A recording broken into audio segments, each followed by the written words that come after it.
classified Sasquatch field report, Ranger Case 47BF. The camera opens on a faded manila file folder. The paper is soft at the corners. The ink has bled where it was handled. A stamped legend rides the top in red, confidential. Below it, a typed header, witness under gag order. A single phrase appears, slow and deliberate across the folder's face. He saw it twice. He was told never to speak of the second sighting. Cut to a grainy photograph, dusk at a tree line, the forest folding into shadow. A blurred silhouette occupies the undergrowth, half hidden by alder and moss. The frame shivers once, then holds voice over low and urgent. This is one of the rare officer-level encounters we've recovered. Not a hiker, not a tourist, but a park ranger whose duty was to protect the land and whose oath became his silence.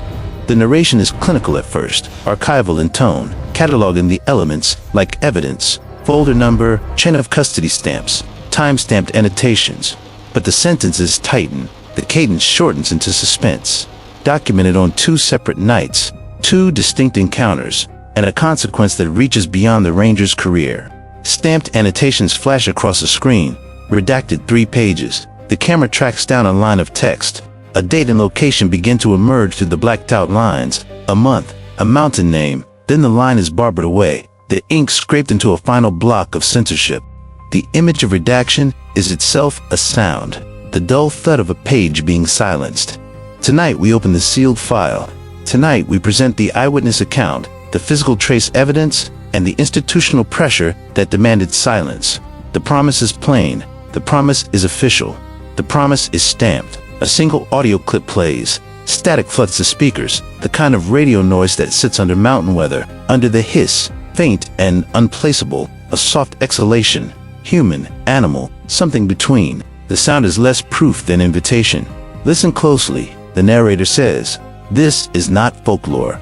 This is a park employee bound by protocol, an encounter recorded on duty, and an aftermath that reads like a land order thriller. The stakes are set in the first frame. The ranger's credibility, his job, his family. The folder contains memos, a supervisor's terse note, a counsel to minimize release, handwriting that circles the phrase chain of custody as if to warn it away. The file is real. The file is real, repeated not as mantra, but as a corrective against disbelief. We will treat it as evidence, not entertainment. A typed directive appears at the bottom of a scanned page. Do not contact witness.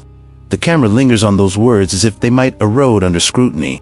The command sits heavy, literal, and legal. It reads like a sealing order and like a threat. Who silenced him?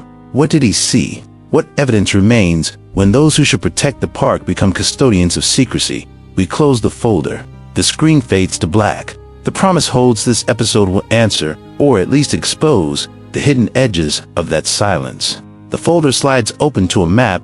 Contour lines spill across the page like topographic fingerprints, ridges, drainages, and the thin snaking marks of service roads. Satellite imagery pins a smear of dark green where old growth stands lean into riparian corridors. Annotations in the margin mark a narrow elevation band, roughly 2,400 to 7,200 feet, and a lattice of trails that dead-end into unmonitored backcountry. A stamped header reads, Topographic Overview, Classified. The file is real. Listen to what the terrain tells us. This is not a lonely patch of trees. It's an ecological mosaic that feeds and hides large animals. Year-round springs feed salmon-bearing creeks. Summer fruiting shrubs create a corridor of calories. Dense conifers yield thermal cover. Ungulate biomass is high. Elk and deer congregate along ridge margins in late summer. Exactly when the sightings cluster. In short, the landscape supplies food, water, and seclusion. The 3 elements any large secretive organism needs. The climate record in the file adds form to behavior. Long wet winters push game into lower drainages. Sudden clear autumns compress activity into narrow windows when both animals and humans move through predictable paths. The file's seasonal heat map highlights a recurring window, late summer into fall. When these corridors become crowded with migrating animals and the occasional brief human patrol, those windows are the same windows recorded in multiple reports.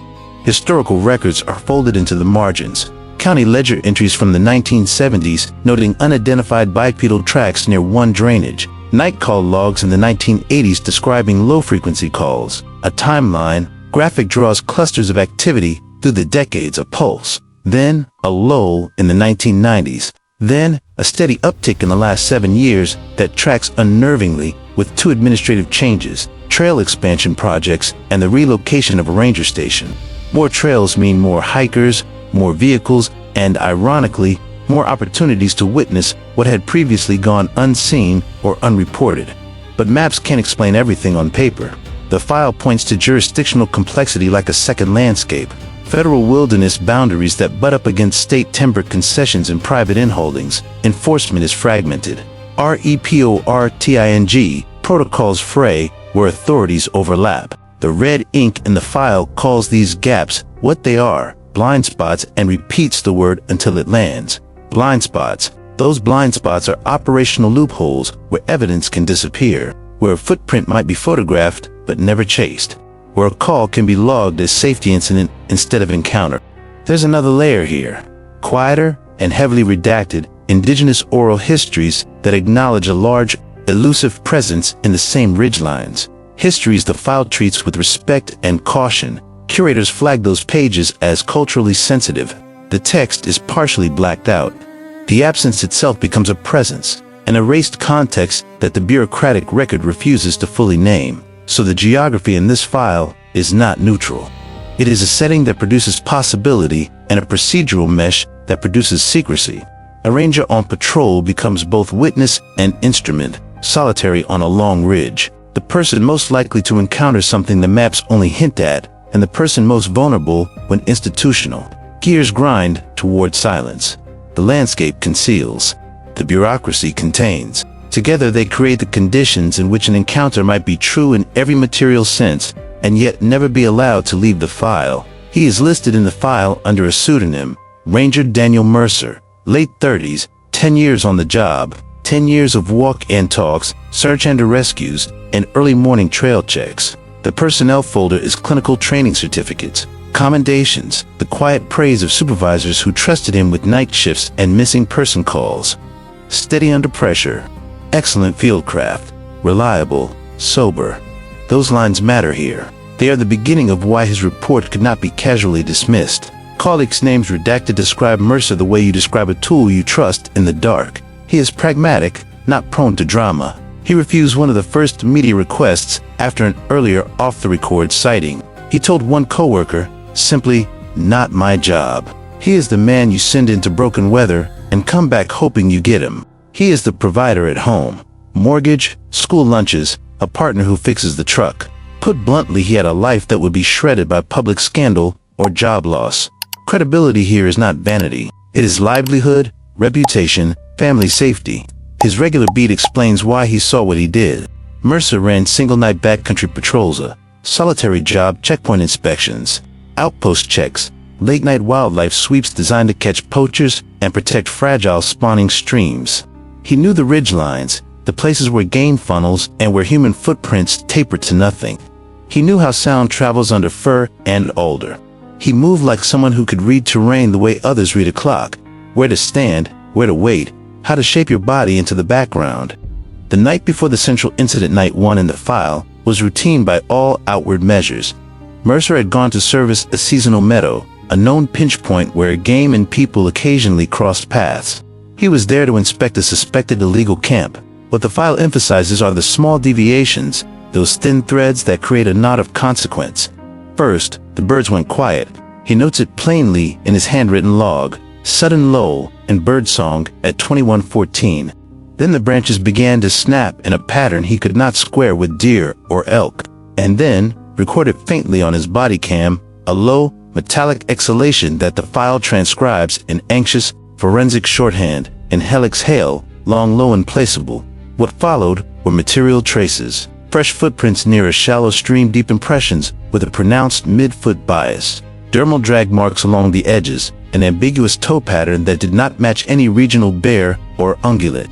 Tufts, of course, dark hair snagged on low branches, collected with gloved hands and sealed in an evidence bag. He photographed and plaster cast prints.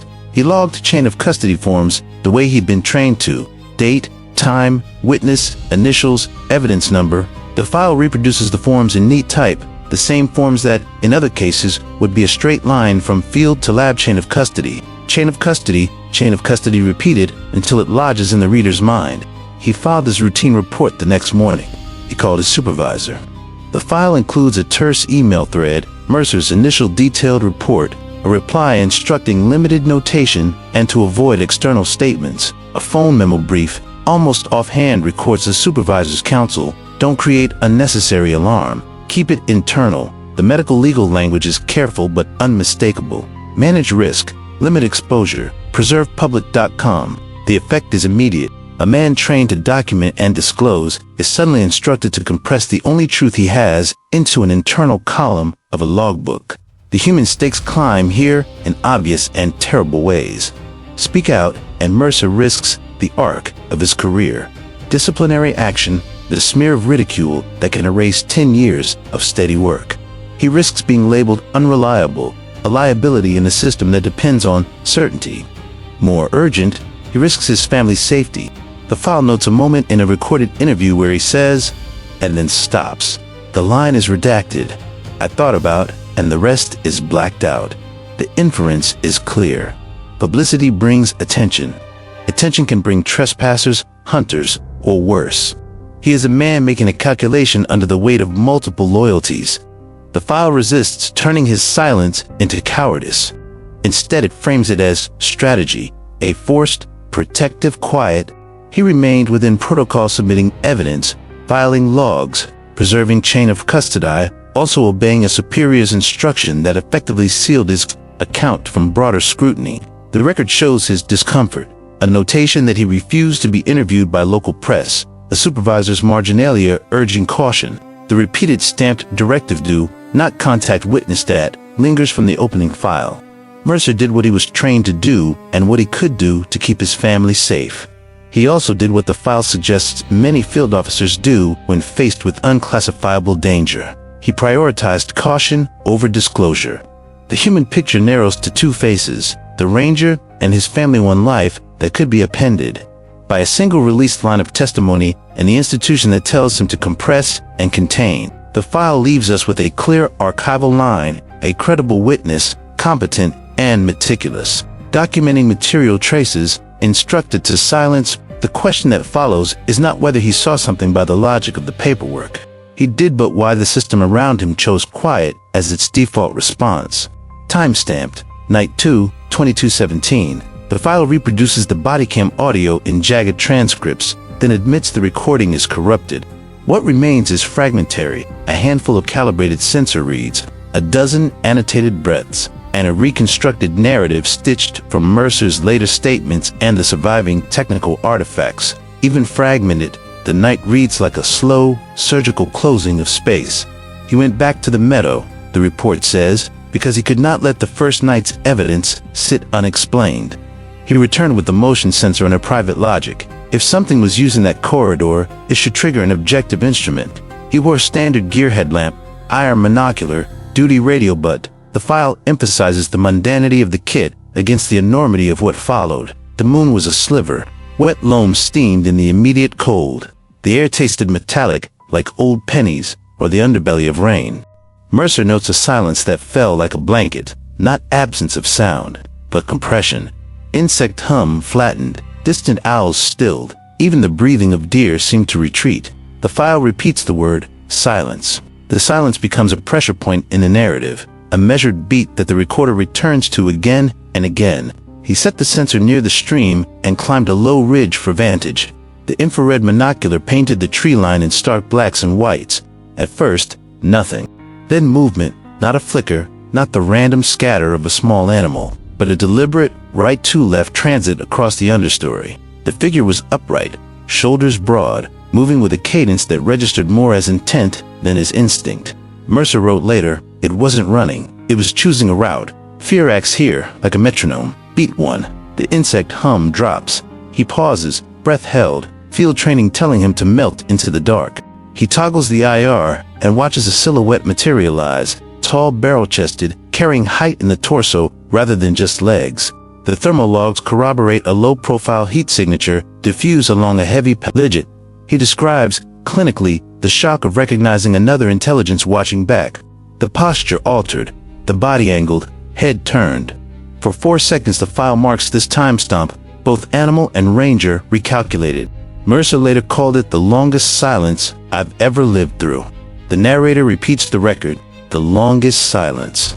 Then a sound, an exhalation that scrapes between the human and the animal, something like a sigh folded over a hiss. The audio spectrogram included in the file shows a low-frequency sweep with a harmonic overtone, the kind of complexity that makes biologists pause. The IR picks up a small forward movement, eye-shine glints, not the reflective ring of a deer, but a dull, concentrated flash in a face set deep in fur. The creature did not flee, it observed. Beat 2. The creature uses cover. It does not charge. It steps deliberately behind trunks, leverages the shadow, and in doing so displays stalking tactics, lateral moves, short pauses, cover selection behaviors a field biologist could not reconcile with ungulate panic. The ranger instinctively reaches for his radio. He begins to call his supervisor. The recording fractures here. The file preserves a single line. Clipped, we have visual, repeat. Then the officer's radio catches an off-channel tone, a voice that the transcript reproduces in block caps and with redaction marks. Stand down. Hold that call. The words are flat on the page, but the file annotates the tone. Not urgent panic, but authoritative and immediate. Mercer says, with a politeness that reads like obedience, I'm on site. And the feed cuts. The body cam logs a microsecond of static. Then, an unknown error flag appears. The motion sensor clock continues. The camera freezes for 2 heartbeats, then blurs into smeared pixels. The narrative pulls back to the material record. Radio logs show a 3-second optional burst. The body cam shows packet loss. The motion sensor registers a thermal drift. The file highlights the coincidence. Repetition of failure is not accident here. It is pattern. Fearbeat 3 is less cinematic and more bureaucratic. Mercer obeys. He holds his position. He keeps his light off. He watches as the creature steps into a thin shaft of moonlight, revealing scale by scale, shoulders like a falling log, arms hanging long, hands unclear in the dim, a face that resolves into coarse hair and dark, reflective eyes that register intelligence rather than pure animality. In that thin light, the creature turned its head and looked at him. The report records Mercer's own voice, low and unadorned. It looked at me. It looked like it knew to leave. It did not attack. It did not threaten.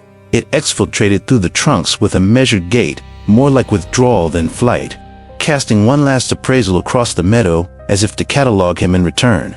Mercer radioed again once the creature had gone. The transmission is present in the logs, incomplete and full of static. The body cam saves the audio of his breathing, ragged and small. The file calls out the final visual, 2 frames of a shaking image, then a smear, then a timestamp that stalls. The surviving media ends on corrupted pixels and one bright line of white noise. What the file preserves beyond sight are the small, physical traces, a sequence of branch snaps recorded on remote acoustic monitors at intervals, suggesting deliberate patterning, a footpath of deep impressions measured in plaster that night, tufts of dark hair taken from low branches, but the crucial moment, the close visual confirmation, the face in the moonlight, arrives in the file as a scar, visible in the margins, described in a witness statement, hinted at in a corrupted clip, and then removed by a cascade of technical failures and an off-channel order to stand down. The human detail threads through every line. He obeyed. He complied with the instruction that sealed the moment from immediate escalation. Later, in interviews, he would sit across from the analyst and, after a long pause, say something that is mostly redacted in the file. I did what I had to do. The notebook margin fleshes that silence. Chain of custody preserved, family protected, job intact. The file leaves the rest to the reader, the gravity of a man who saw twice and was told to be silent, the quiet that agencies and woods alike can enforce, and the lingering question that the tape could not answer: who ordered the silence, and why did the devices die when the truth arrived? The file opens on evidence the way a slow shutter exposes an image, deliberately, mechanically, impossible to unsee once laid out. Photographs first close-ups of a trackway pressed into damp loam, measured with calipers and chalk, a chain of numbers and angles that refuse to fit any species in the field guide. The prints carry a posterior weight bias. The heel impressions are deep. the midfoot shows an unusual pressure ridge, and the toe marks blur into an arrangement that is neither urcid nor ungulate. Plaster casts sit on cloth in a small evidence locker, pale, heavy, the negative space of something large and wrong. The file repeats the phrase that will not loosen from the margins, chain of custody, and beside it, in looping ink, a warning, do not release to press. Hair samples are next, tufts clipped from low branches, dark as oil, coarsely spiraled shafts sealed in numbered envelopes. Under the light, they look like nothing the technician expected. Metallation runs full and thick through the samples. The cuticle pattern is coarse, superficially primate-like, but the microstructure resists categorization. A lab sheet stamps a finding most forensic teams dread, non-matchable to known mammalian library. The note is clinical, then tentative, pending expanded comparative sequencing. The file underlines the word pending and files it behind redaction lines. Motion sensor logs arrive as numbers and anomalies. Frames of thermal imaging are mapped against time codes. The thermal signature is not quite warm enough for a large mammal, nor cold enough to match ambient foliage. Heat dispersal is irregular, blotched, rather than smoothly gradient, suggesting either an unusual pelage insulating capacity or a metabolic profile unlike anything in the regional database. On night 2, the motion sensor records a thermal silhouette lingering at the tree line for 67 seconds, then a 30-second gap where the device reports an error code. That 30 seconds is the period the ranger later described as the creature's emergence into moonlight.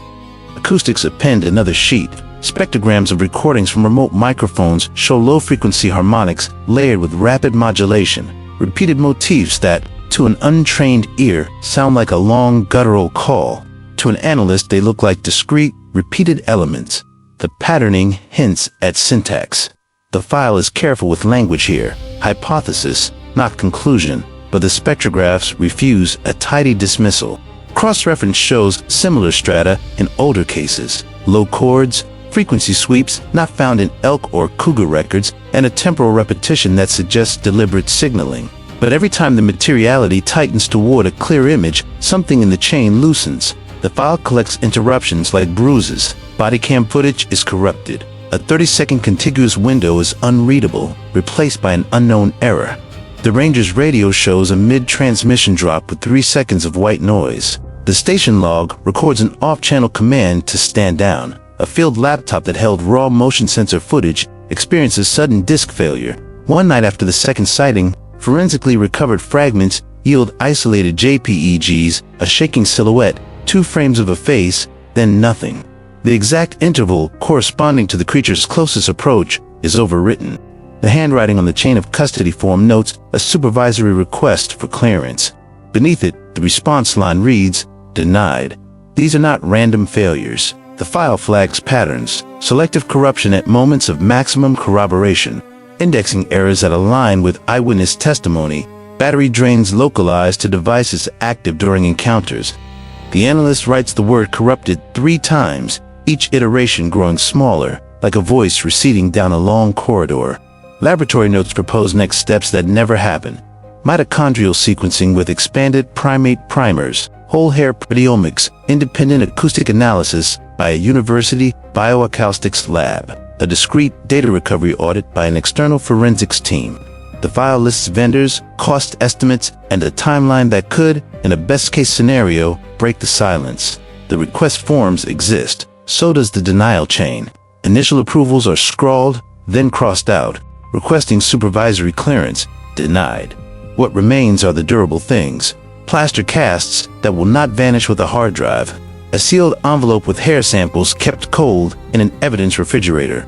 The original motion sensor SD card scrawled over with a black marker and filed into a drawer. These objects carry weight in the literal sense, and a different kind of weight for the ranger who touched them. He signed the forms. He watched the devices die. He watched the redactions pile up. Chain of custody becomes less a technical phrase than a moral ledger. The file does not claim miraculous proof. It catalogs anomalies, material and digital, and it lists the exact points where the trail is obscured. It establishes a pattern of selective failure and administrative constraint that together reduce physical evidence to a question. How much of the truth survives when the moment of confirmation coincides with a cascade of technical and human interruptions? The technical appendix ends with recommendations stamped in block letters. Independent sequencing, impartial acoustic review, chain of custody audit. Below the recommendations, a final line in small type reads, never authorized. Silence, the file suggests, is not only what the ranger obeyed in the field, it is also what the system sealed into its own records. The tangible artifacts sit in cold storage, waiting. The corrupted files linger as phantom frames, and between the plaster casts and the lab notes, the file holds as quiet, as if measuring it. 30 seconds. 30 seconds of lost footage, 30 seconds that may contain a face in the moonlight and an answer we do not yet have. They were not isolated notes in a drawer. When we trace them together, a pattern emerges, and the pattern is not noise. 3 archival cases, stamped and folded into separate binders, bear the same fingerprints as Ranger Mercer's file. Case 12R, dated 1987, opens with a terse patrol memo to reflective points at tree height minus 2,310 hours. A later annotation in a different hand orders the entry reclassified as unidentified canine. In that same folder sits a ranger's marginalia, a shaky sketch of a tall silhouette between alders, a single sentence scratched out and then rewritten, "They watched us." Case 29G, from 2003, contains a sealed envelope labeled hair sample, confidential. Laboratory correspondence shows the sample returned inconclusive, then quietly transferred to a state archive with restricted access. Case 03L, a 2011 incident, reads like a catalog of the same frustrations: corrupted audio files, a motion sensor SD card that failed without cause, and a supervisor's note, limit external discussion, safety concerns. Geography pins each file to the same ecological spine, a series of ridgelines and riparian corridors spanning seasonal ranges. When plotted, the incidents map a corridor, not a scatterplit, summer-high country riparian fall, staging lowland wintering valleys. The corridor follows water and fruiting shrubs, the places where deer, elk, and bears concentrate. It is ecological logic, food, cover, and a string of quiet backroads, but it is also the geography of rangers' patrols, the same solitary routes, the same night checks, the same places where one person on duty can be both observer and vulnerable witness. Behavioral echoes are unnerving in their specificity. In each case, the entity avoided direct confrontation. It used cover. It paced more calculation than panic. It produced low, cascading vocalizations, long modulated sequences that, when run side by side, display repeating motifs. The footprints share the same midfoot emphasis, the same posterior weight bias, the same ambiguous toe impressions that defy simple categorization. Equipment fails in the same ways. Audio gaps of 30 seconds to a minute, corrupted body cam files at peak visual confirmation, motion sensors that record thermal anomalies but drop frames and then restart. Batteries discharge inexplicably. Radios pick up an off-channel voice at exactly the wrong moment. The file is real. The file is real. These are not accidents stretched across decades. They are recurring edges where observation breaks down. Administrative patterns are just as consistent. Across files, there is a sequence: initial report, supervisor consultation, an order to stand down or limit notation, reclassification of witness statements as safety incidents, requests for forensic sequencing or external review, scrawled in the margins and then denied.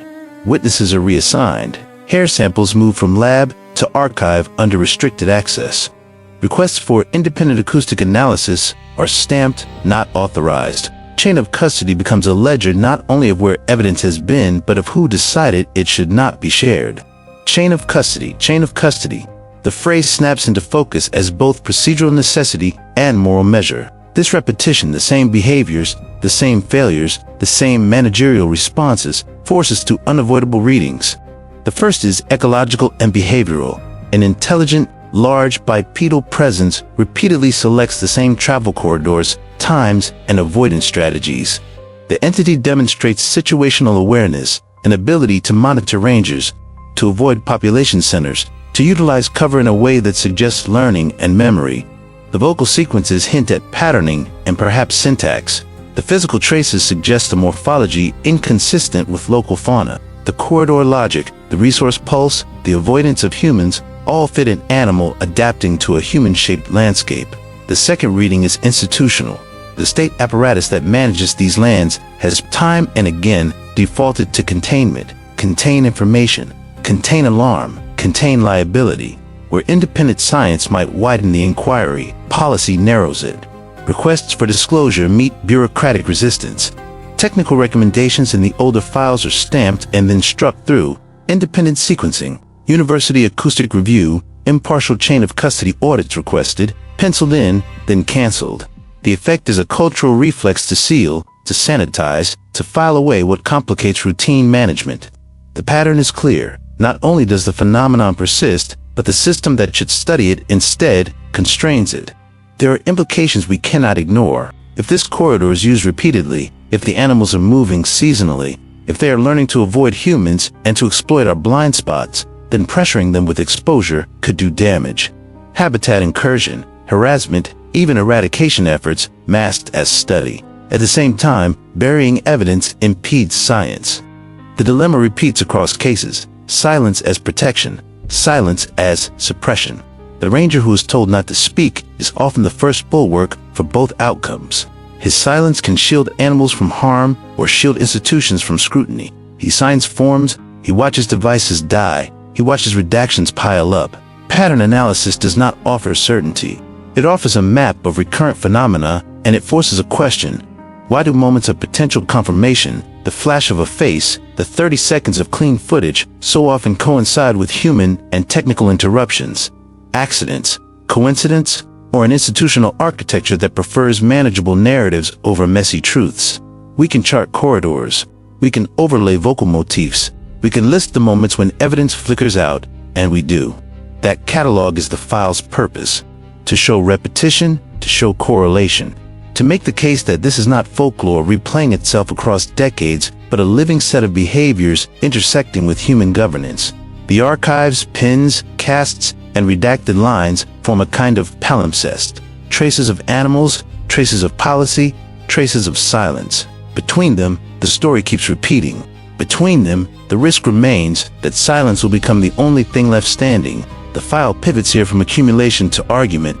After decades of pins on a map, after plastered casts and corrupted audio, the analysts do what investigators always must: propose a hypothesis that fits the facts without forcing them.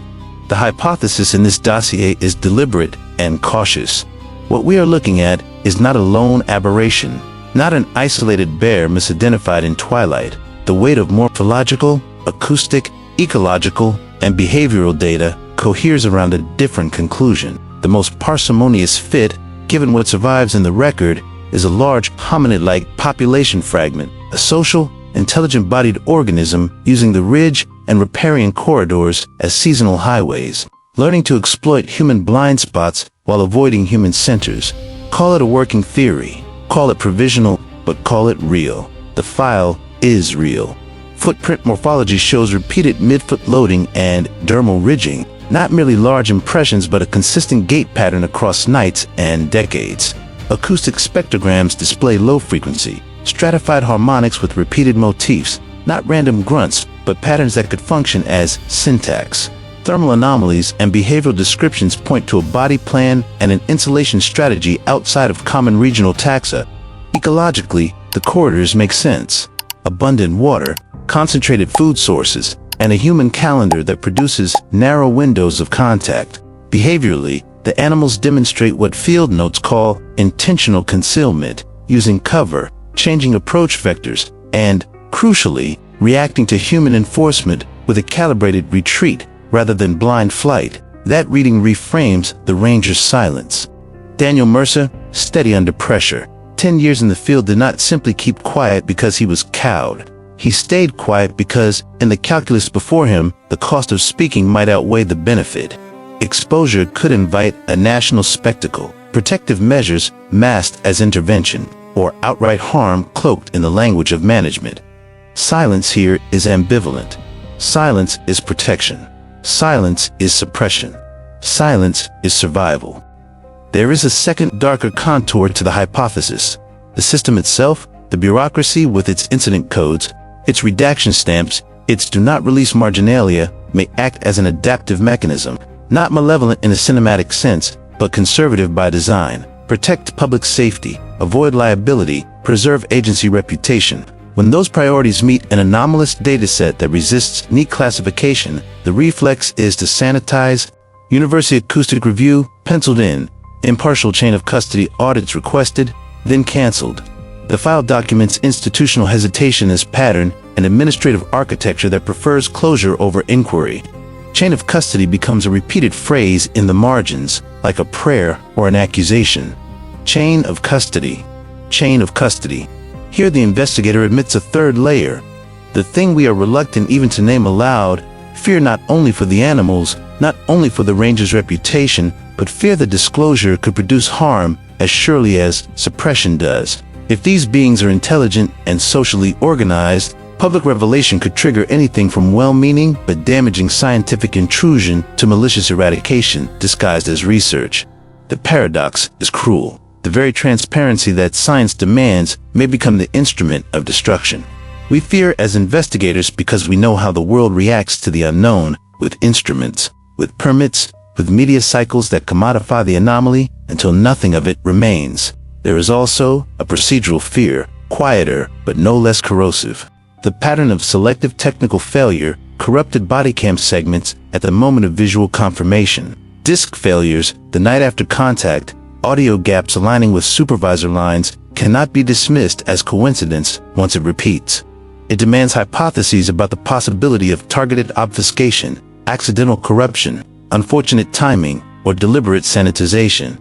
The dossier refuses to choose an accusation, it instead catalogs correlation. We do not claim conspiracy, we report patterns. We say again, the file is real. The file is real. From these premises flow uncomfortable obligations. If the hypothesis is correct, then our investigative path must change. We need independent sequencing with primate-optimized primers. We need neutral acoustic labs to test syntax hypotheses. We need transparent chain of custody protocols that cannot be closed by an overnight order. Those steps are not mere procedural box checking. They are the difference between data that informs policy and data that is reclassified as an internal safety incident and shelved. But the investigator's fear is candid and unresolved. Will transparency protect these animals, or will it expose them? Will the ranger's silence save his family and their quiet life? Or will it save the institution from scrutiny while the animals slip further into danger? The hypothesis hangs at that fork, a sober account of an adaptive, intelligent organism intersecting with a human governance system that defaults to containment. The file closes this section, not with certainty, but with an imperative to test, to sequence, to audit, and to reckon honestly with what disclosure might cost. The truth, the file suggests, glacially, might not lead to rescue. The truth might not lead to publicity. The truth might compel protection or provoke harm. We are left to choose which risk we will accept. The file is real. Chain of custody matters. Silence is not neutral. The file closes the way it began, stamped, sealed, and reluctant to let go. In summary, the dossier lays out what cannot be smoothed away: to verified officer-level encounters by a credible ranger, physical traces that resist simple classification, digital captures that fracture at the very moment of confirmation, and a pattern of administrative suppression that mirrors older cases. Put bluntly, the material evidence exists, and the institutional response has been silence. We put forward a narrow set of procedural imperatives. First, authorize independent mitochondrial and nuclear sequencing of the preserved hair samples, using primate-optimized primers and an unbroken publicly verifiable chain of custody. Second, commission an impartial acoustic analysis from a university lab with no contractual ties to managing agencies, to test the vocalizations for syntax, repeatability, and structural complexity. Third, perform a transparent third-party audit of data handling protocols at the ranger station, disk images, device inventories, backup policies to account for selective data loss and to rule out benign failure modes. Fourth, preserve the plaster casts and field notes in cold archival conditions while granting neutral researchers supervised access.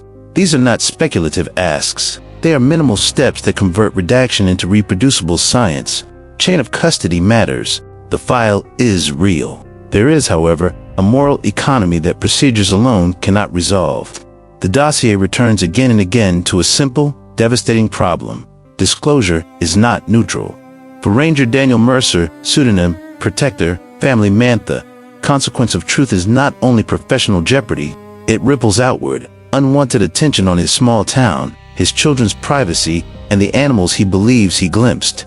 The file documents how his superiors counseled restraint, how a single optional instruction over the radio erased a line from the record, and how, in exchange for silence, his family's life remained steady.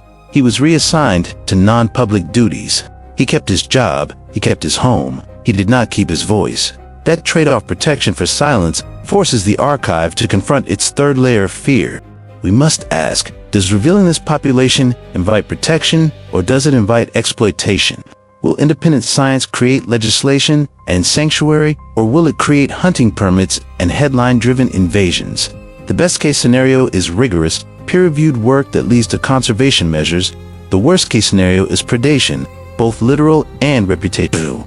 We do not pretend to choose for Ranger, Mercer, or for an animal we can only partially know. We can only insist that choices be informed, transparent, and accountable. This dossier leaves behind things that cannot be redacted. The plaster casts in cold storage, the sealed hair envelopes, the fragmentary spectrographs, the repeated annotations do not release the press scribbled in the margins. It leaves behind an ethical obligation to test, to sequence, to audit, and to weigh the consequences of disclosure against the costs of secrecy.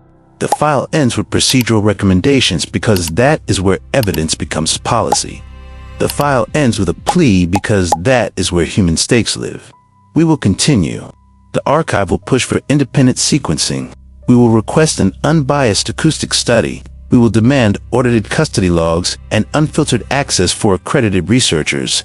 If you value open science and the protection of unexplained biodiversity, join the effort. Subscribe to the archive. We will release our next declassified docket. File number 48, Ridge Corridor, unredacted, featuring 3 independent hair samples and extended spectrographic data. Help us insist on transparency and independent oversight. The stamped folder closes. The narrator's voice lowers. The last line in Dan Mercer's partially redacted statement is revealed in fragments. They watch what we write, they watch what we say, but they didn't tell it to leave. The tape clicks off, the screen goes black. The silence remains not neutral, not innocent, it demands an answer.